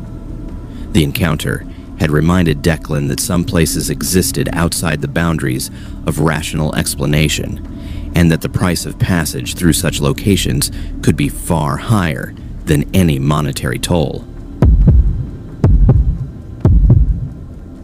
Paul Henderson had been driving the same route between Montgomery and Richmond for 11 years, hauling automotive parts for a manufacturing company that depended on his punctual deliveries to keep their assembly lines running smoothly. At 47 years old, Paul was a creature of habit who took comfort in the familiar rhythm of his weekly runs, stopping at the same truck stops, eating at the same diners, and following the same schedule that had served him well throughout his career. One of his favorite stops was Big Earl's Truck Plaza, located on a remote stretch of highway in the mountains of central Virginia, where the coffee was always fresh, the food was decent, and the staff treated regular customers like family. Paul had been stopping at Big Earl's every Tuesday night for 5 years, and the place had become as much a part of his routine as checking his mirrors or monitoring his fuel gauge. The truck stop was nothing fancy, just a standard roadside facility with fuel pumps, a small diner, a convenience store, and enough parking space for about 20 trucks. But what made Big Earl's special was the genuine warmth of the people who worked there, especially a waitress named Donna, who always remembered Paul's usual order and asked about his family back in Alabama. The owner, a gruff but kind-hearted man who everyone called Big Earl, often came out of his office to chat with the regular drivers, sharing stories about the old days when trucking was a different kind of business. Paul had come to think of the place as a home away from home, a reliable refuge from the loneliness and stress of life on the road. On a chilly November evening in 2024, Paul pulled into Big Earl's at his usual time, around 8:30 in the evening after driving for 6 hours from his pickup location in North Carolina. The truck stop looked exactly as it always did, with the familiar neon signs glowing in the darkness and several other trucks parked in the lot. Paul backed his rig into his preferred parking spot and walked toward the diner, looking forward to his usual meal of meatloaf, mashed potatoes, and apple pie. The bell above the door chimed as he entered, and Donna greeted him with her usual smile, already reaching for the coffee pot to fill his mug. But as Paul settled into his regular booth and looked around the diner, he began to notice small details that seemed somehow different from his previous visits. The jukebox in the corner was playing songs from the 1970s and 1980s that he had not heard in years, and the other customers were dressed in clothing styles that seemed oddly outdated. The menu prices were significantly lower than he remembered, with items listed at costs that would have been reasonable decades ago, but seemed impossibly cheap by current standards. When Paul mentioned the prices to Donna, she looked at him strangely and insisted that they had always been the same. As the evening progressed, Paul's sense of unease continued to grow as he noticed more anachronistic details around the truck stop. The cash register was an old mechanical model rather than the computerized system he remembered from previous visits, and the television behind the counter was showing programs that appeared to be from the 1980s rather than current broadcasts. Other drivers in the diner were discussing events and using terminology that seemed to belong to an earlier era of trucking, before electronic logbooks and GPS navigation systems had transformed the industry. Paul began to wonder if he was experiencing some form of elaborate practical joke or themed restaurant concept that the owners had implemented without warning their regular customers. When Paul went to the restroom, he discovered that the facilities were equipped with fixtures and amenities that appeared to be several decades old, despite the fact that he clearly remembered the truck stop having been renovated with modern equipment within the past few years. The hand dryers were ancient models that he had not seen since his early days of driving, and the mirror above the sink reflected an image that seemed somehow distorted or aged compared to his usual appearance. Paul splashed cold water on his face and tried to shake off the growing feeling that something was fundamentally wrong with his surroundings. Returning to his booth, Paul decided to test his growing suspicions by asking Donna about recent events and changes at the truck stop, but her responses only deepened his confusion and concern. Donna spoke about local news and trucking industry developments as if they were current events, but the information she provided was years or even decades out of date. She mentioned drivers by name who Paul knew had retired or died years earlier, and she discussed road construction projects that had been completed long ago. When Paul tried to show her his smartphone to demonstrate that her information was outdated, Donna looked at the device with genuine confusion and asked what kind of radio it was supposed to be.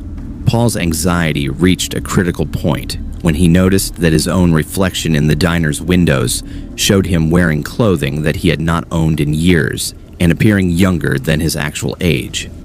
His hair was darker and thicker than it had been for at least a decade, and his face showed fewer lines and wrinkles than he was accustomed to seeing in mirrors. The transformation was subtle, but unmistakable, as if he had somehow traveled backward in time to an earlier version of himself. Paul began to panic as he realized that he might be experiencing some form of psychological break or medical emergency that was affecting his perception of reality. Big Earl emerged from his office and approached Paul's booth with his usual friendly demeanor, but the conversation that followed only confirmed Paul's worst fears. The truck stop owner discussed business matters and industry changes as if they were happening for the first time, covering topics that Paul knew had been resolved years earlier. Big Earl mentioned plans to install new equipment and make improvements that Paul distinctly remembered seeing completed during previous visits. Most disturbing of all, Big Earl seemed to recognize Paul, but treated him as if they were meeting for the first time, asking questions about his background and driving experience that should have been unnecessary after years of regular interaction. When Paul excused himself to check on his truck and gather his thoughts, he discovered that his vehicle had also been affected by whatever strange phenomenon was occurring at the truck stop. His rig appeared to be in better condition than it actually was, with less wear and tear on the paint and interior than he knew to be accurate. The odometer showed fewer miles than should have been recorded, and the GPS unit displayed technology and software that he had not seen for years. Paul's logbook, which he meticulously maintained according to federal regulations, showed entries and dates that did not match his actual travel history. Paul made the decision to leave Big Earl's immediately, despite the late hour and his original plan to rest at the truck stop until morning. He paid his bill with cash that Donna accepted without question, despite the fact that the denominations and designs of the currency appeared to be from an earlier era. As Paul walked toward his truck, he could hear other drivers in the parking lot discussing routes, regulations, and industry conditions as if they existed in a different decade entirely. Their trucks also appeared to be older models in better condition than should have been possible given their apparent age and mileage. Paul drove through the night without stopping, pushing himself to reach his destination in Richmond despite his fatigue and confusion. As he put distance between himself and Big Earl's truck plaza, the strange distortions that had affected his truck began to return to normal. His GPS unit updated to current software. His odometer resumed showing accurate mileage, and his reflection in the mirrors returned to his actual age and appearance. By the time Paul reached Richmond the next morning, the events at the truck stop seemed like a vivid but impossible dream. Curious and disturbed by his experience, Paul researched the history of Big Earl's Truck Plaza using online databases and historical records.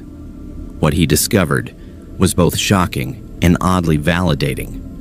According to newspaper archives and fire department records, Big Earl's Truck Plaza had burned to the ground in 1987, killing 3 employees, including a waitress named Donna, who matched the description of the woman who had served him. The fire had been caused by an electrical malfunction in the kitchen, and the property had never been rebuilt. The land where the truck stop had once stood was now owned by the State Forestry Service and had been allowed to revert to wilderness. Paul drove back to the location where he remembered stopping at Big Earl's, but found only an overgrown lot with the concrete foundations of demolished buildings barely visible through the weeds and young trees. A historical marker indicated that a truck stop had once operated at the site, but had been destroyed by fire decades earlier. No trace remained of the familiar buildings, fuel pumps, or parking areas that Paul had visited countless times over the previous 5 years. The discovery forced Paul to confront the possibility that all of his previous stops at Big Earl's had been encounters with some form of supernatural phenomenon rather than visits to an actual business.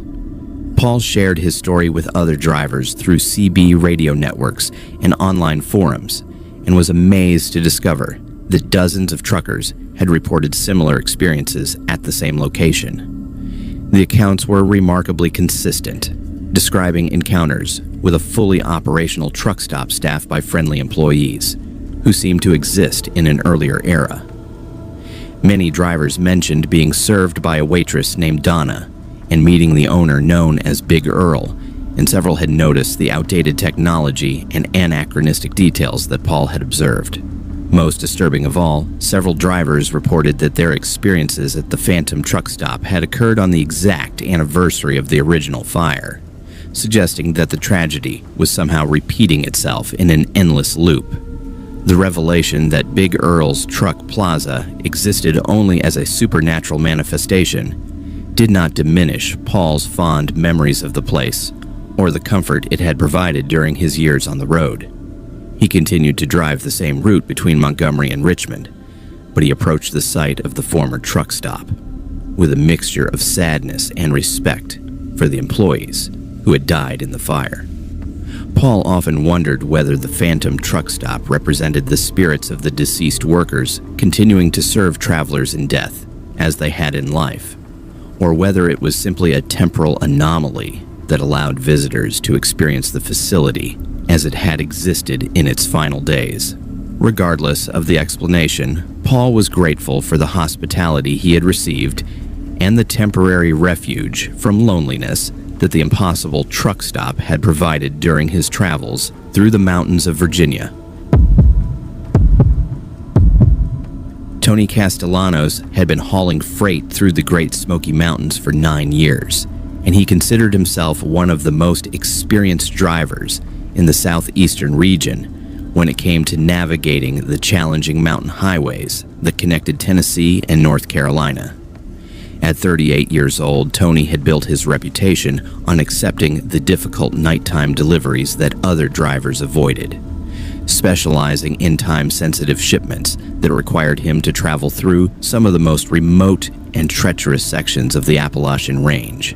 His familiarity with the winding mountain roads and his ability to maintain schedule despite adverse weather conditions had earned him premium contracts with companies that needed their cargo delivered regardless of circumstances. But nothing in Tony's extensive experience with mountain driving had prepared him for the encounter that began on a moonless September night in 2024, when something massive began stalking his truck through the dense forests of the Great Smoky Mountains National Park.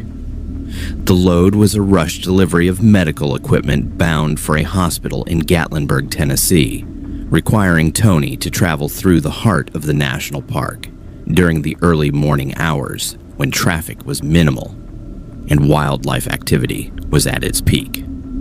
Tony had made this particular run dozens of times over the years, but never during such dark conditions with no moon to provide natural illumination of the surrounding landscape.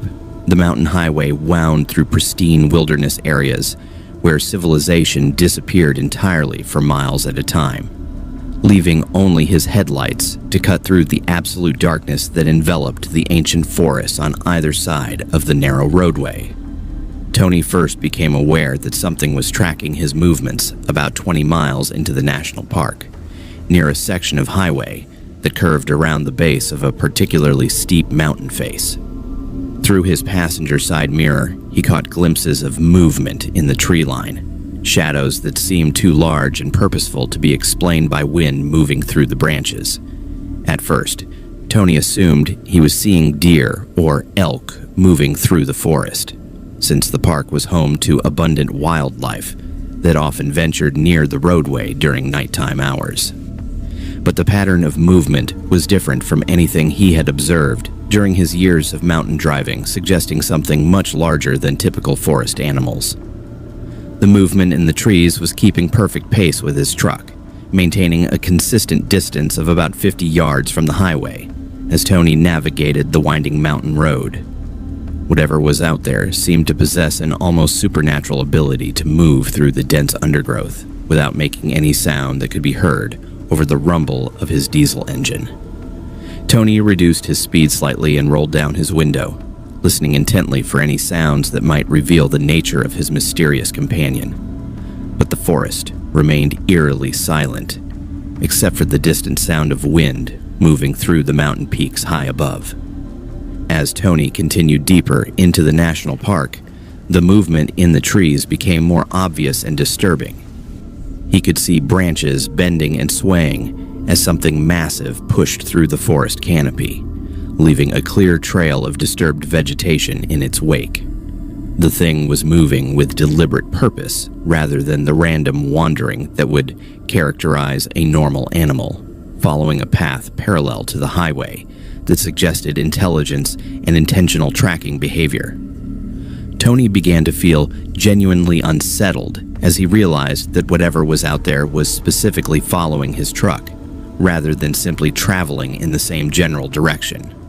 The highway climbed steadily higher into the mountains, passing through sections where the forest pressed close to both sides of the roadway and created a tunnel-like effect that limited visibility to the immediate area illuminated by Tony's headlights. It was during one of these claustrophobic stretches that Tony caught his first clear glimpse of the creature that had been stalking him through the wilderness.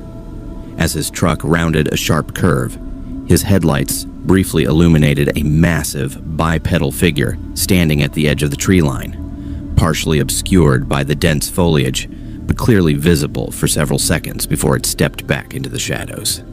The creature stood at least 10 feet tall with a broad, muscular build that suggested immense physical strength. Its body was covered in dark hair, or fur that seemed to absorb light rather than reflect it, making details difficult to discern even when directly illuminated by Tony's headlights. The thing's proportions were roughly humanoid, but scaled up to impossible dimensions, with arms that hung nearly to the ground and shoulders that appeared to be twice the width of a normal human torso. Most disturbing of all were the creature's eyes, which reflected Tony's headlights with an amber glow that suggested intelligence and awareness rather than the typical reaction of a startled animal. Tony's hands tightened on the steering wheel as his rational mind struggled to process what he had witnessed. 9 years of professional driving had taught him to trust his senses and maintain situational awareness at all times. But this encounter challenged every assumption he held about the natural world. The creature was clearly not any known species of wildlife that inhabited the Smoky Mountains, yet it was obviously real and physical, rather than some trick of light and shadow. Tony reached for his cell phone to document the sighting, but the device showed no signal bars in the remote mountain location where the encounter was taking place. The stalking behavior continued for another 10 miles as Tony navigated through increasingly remote sections of the national park. The creature seemed to anticipate every turn and curve in the highway, positioning itself to remain visible in Tony's peripheral vision without ever fully exposing itself to direct observation. Occasionally, Tony could see the thing moving through the trees with fluid, graceful motions that seemed to defy the laws of physics. It appeared to glide through the dense forest without encountering any of the obstacles that should have impeded such a large creature, moving as if the trees and undergrowth parted to allow its passage. As the highway began its descent toward the Tennessee Valley where Gatlinburg was located, the creature's behavior became more aggressive and obvious. Instead of maintaining its discrete parallel path through the forest, the thing began moving closer to the roadway and occasionally stepping partially into the open areas where Tony could see it more clearly. The creature's size became even more apparent during these brief exposures, revealing a massively built entity that dwarfed any known primate or bear species. Its gait was distinctly bipedal, but with an unusual fluidity that suggested adaptation to moving through dense forest terrain. Tony decided to test whether the creature was specifically tracking his truck by pulling into a scenic overlook area that provided parking space for tourists to enjoy mountain views during daylight hours. The facility was completely deserted at this late hour, with only a few dim security lights providing minimal illumination of the empty parking area. Tony positioned his truck so that he could observe the forest through his mirrors, while maintaining the ability to accelerate quickly back onto the highway if the situation became threatening. Within minutes of stopping, Tony could see the massive figure emerging from the tree line at the far end of the parking area. The creature moved with surprising stealth despite its enormous size, staying in the shadows cast by the security lights and approaching Tony's truck from an angle that would have made it difficult to spot if he had not been specifically watching for it.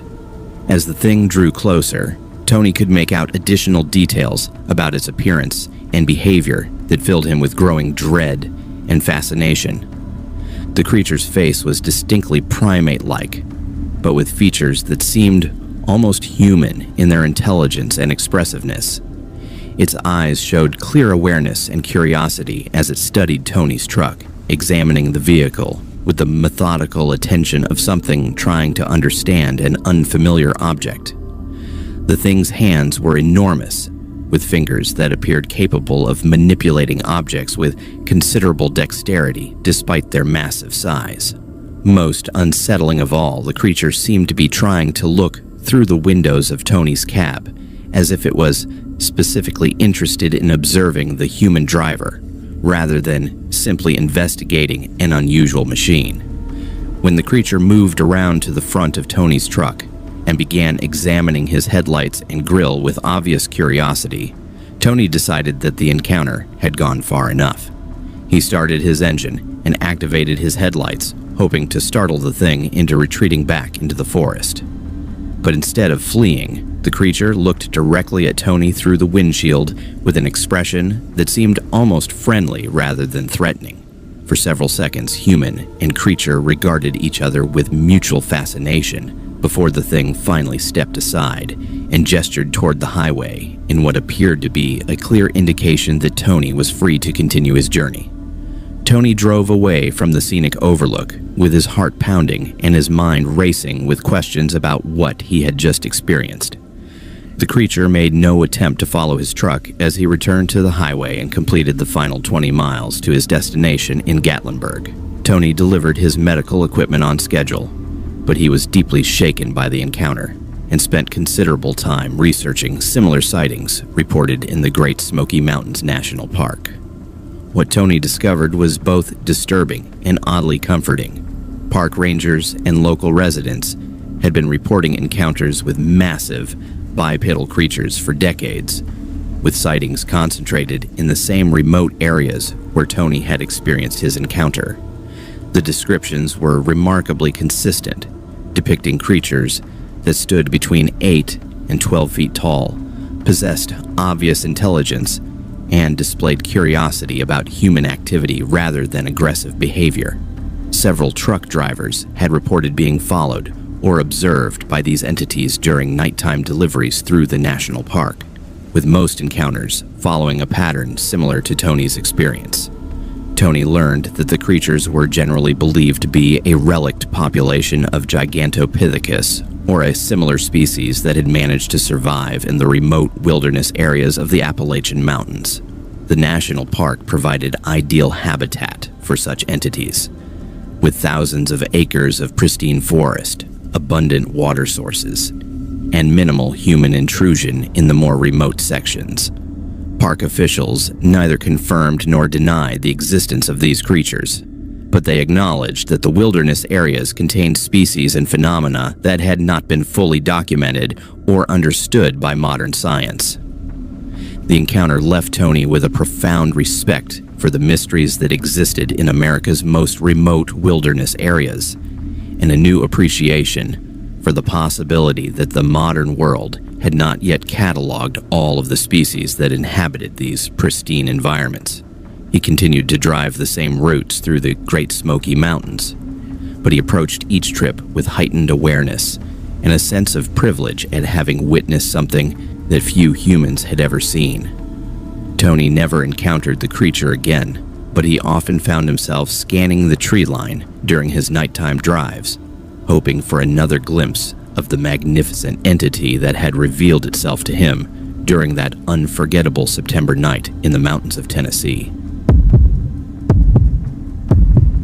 Carl Thompson had been driving the lonely highways between Atlanta and Jacksonville for 13 years, hauling everything from manufactured goods to agricultural supplies across the rural back roads of Georgia and northern Florida. At 44 years old, Carl was a veteran of the long-haul trucking industry who had learned to appreciate the solitude and freedom that came with spending days alone on America's highways.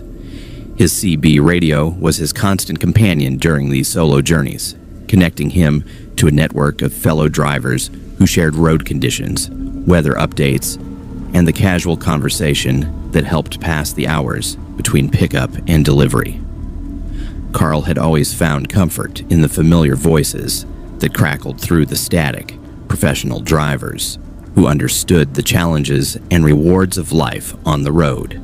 But on a humid August night in 2024, while navigating through the remote pine forests of South Georgia, Carl would discover that not all the voices on his CB radio belonged to drivers who were still among the living. The run was a straightforward overnight haul from a textile mill in Columbus, Georgia, to a distribution center in Gainesville, Florida. Carl had picked up his load of fabric rolls in the early evening and was making excellent time despite taking the longer route through back roads to avoid the heavy traffic on Interstate 75. The secondary highways he preferred wound through some of the most sparsely populated areas of rural Georgia, passing through small farming communities and vast stretches of commercial pine forest, where the only signs of human activity were the occasional logging truck or farm vehicle. Carl enjoyed these quiet roads for their peaceful atmosphere and the opportunity they provided to maintain steady speeds without dealing with the congestion and aggressive driving that plagued the major interstate highways. It was sometime after midnight when Carl first heard the familiar voice of Jimmy Martinez crackling through his CB radio. Jimmy had been a driver Carl had known for years, a cheerful veteran who specialized in hauling produce from Florida citrus groves to markets throughout the southeastern United States. Jimmy always had useful information about road conditions and the best places to stop for fuel and food, and his friendly conversation had helped Carl through countless lonely nights on the highway. Carl was pleased to hear from his old friend and immediately responded to Jimmy's greeting, asking about road conditions ahead and sharing information about construction delays he had encountered earlier in his journey. The conversation with Jimmy continued for nearly 30 minutes as Carl drove through the dark pine forests, discussing everything from fuel prices to changes in federal trucking regulations. Jimmy seemed to be in his usual good spirits, sharing jokes and stories that made the miles pass more quickly. But as their conversation progressed, Carl began to notice subtle inconsistencies in Jimmy's comments that gradually filled him with unease. Jimmy mentioned driving routes and visiting truck stops that Carl knew had been closed for years, and he discussed industry regulations and fuel prices as if they were current, when Carl knew they were outdated by several years. When Carl questioned Jimmy about these discrepancies, his friend's responses became evasive and confusing, Jimmy seemed unable to provide specific details about his current location or destination, and his references to recent events and people they both knew became increasingly vague and contradictory. Most disturbing of all, Jimmy began asking Carl to be careful on the highway ahead, warning him about specific hazards and dangerous road conditions with an urgency that seemed disproportionate to normal traffic concerns. Jimmy's voice took on a protective, almost paternal quality as he repeatedly urged Carl to reduce his speed and watch for unexpected obstacles. Carl was puzzling over Jimmy's strange behavior when another familiar voice joined their CB conversation. This was Danny Roberts, another veteran driver Carl had known for years, who specialized in hauling construction materials throughout the Gulf Coast region. Danny's arrival on the radio seemed to energize Jimmy, and the two men began sharing memories and experiences from their years on the road. But like Jimmy, Danny seemed to be operating with outdated information about current road conditions and industry developments. Both men discussed routes, truck stops, and regulations as if they existed in an earlier era of trucking. As the night progressed, more voices joined the CB conversation, all of them drivers Carl recognized from his years in the industry. There was Big Mike Patterson, who had hauled livestock across the Southeast for decades, and Quiet Tommy Chen, who had specialized in oversized loads and difficult deliveries. One by one, these familiar voices appeared on Carl's radio, all offering advice and warnings about the road ahead, all displaying the same strange disconnection from current reality that had characterized his conversation with Jimmy Martinez. The informal convoy of voices continued to provide Carl with detailed warnings about specific road hazards, construction delays, and weather conditions that lay ahead on his route. Their information was remarkably accurate, allowing Carl to avoid several problems that could have delayed his delivery or created dangerous driving situations. A bridge closure that was not marked on his GPS system, a section of highway where recent flooding had left debris in the roadway, and a construction zone where workers were operating without proper warning signs were all reported by his radio companions with precision and timing that seemed impossible unless they were actually traveling the same route.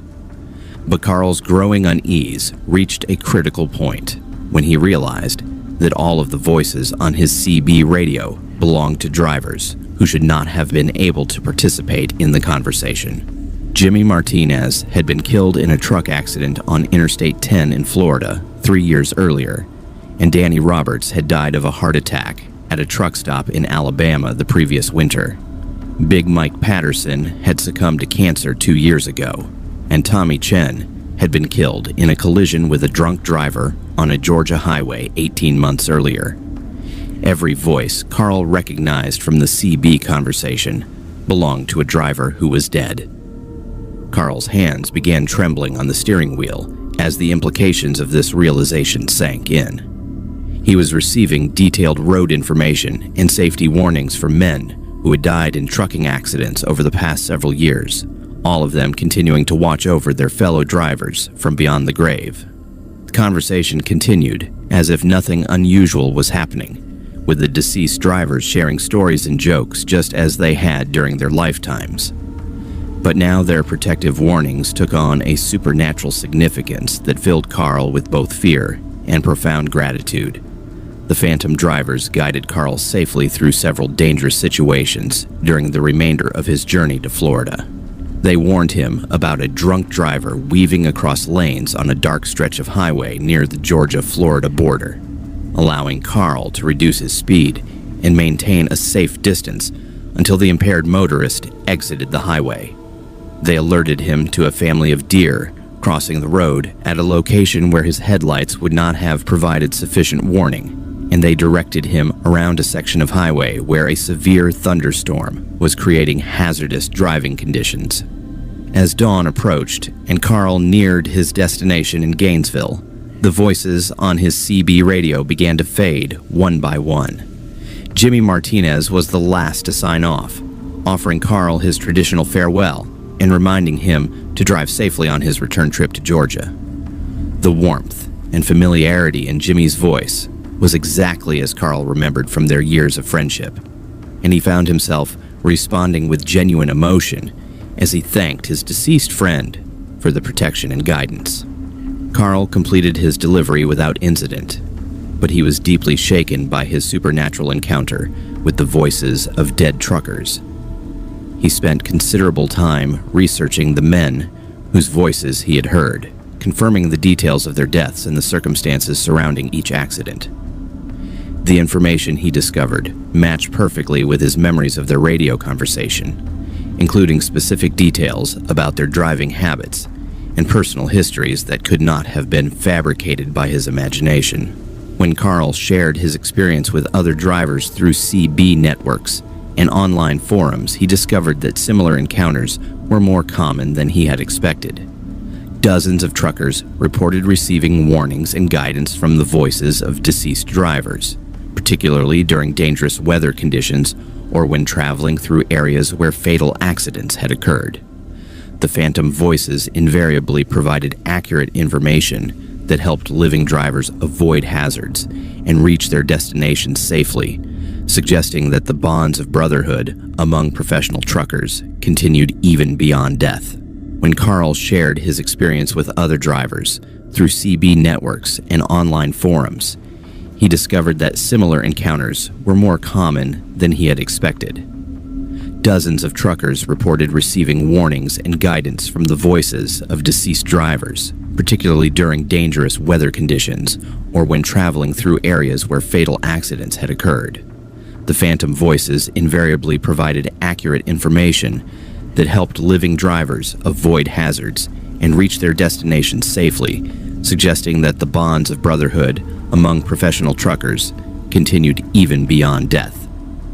Carl learned that the highway where he had encountered the radio voices was notorious for trucking accidents, with several fatal crashes occurring over the past decade in the same remote section of South Georgia where his conversation had taken place.